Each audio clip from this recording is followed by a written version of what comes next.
It's not a cause for celebration, no? Bagamat bumaba yung inflation rate natin, tuloy-tuloy lang po yung mga hakbang ng pamahalaan under the uplift. Welcome development po ito sa amin, but we remain cautious kasi yung mga price pressures po nandyan pa rin. Una, mas mataas pa rin ito doon sa target ng Bangko Sentral na 2 to 4%. And mataas pa rin, Cesar, yung presyo ng langis gawa ng gulo sa Middle East, naman wala naman tayong talagang control diyan.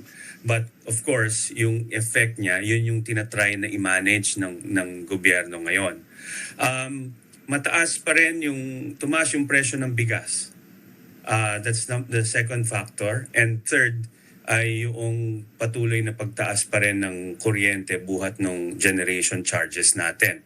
Yung tatlo na yan, yung langis, yung bigas at kuryente, kalahati na ho yan noong 6.8% na naiulat kahapon. And I just wanted to emphasize na itong uplift, yung ginawa po ng Pangulo, na unified package for livelihoods, industry, food and transport, which in OES, tumutulong po kami sa pag-coordinate sa mga ahensya ng pamahalaan.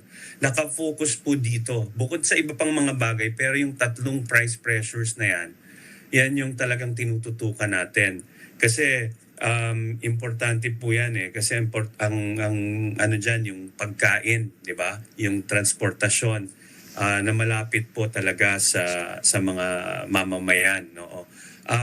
Kasama po dyan yung atin ding paghahanda sa tinataya natin na severe El Nino towards the latter part of the year. Kasama po yan sa lahat ng preparasyon. So, to answer your question, I think it's not a cause for celebration, bagamat bumaba yung inflation rate natin, tuloy-tuloy lang po yung mga hakbang ng pamahalaan under the uplift.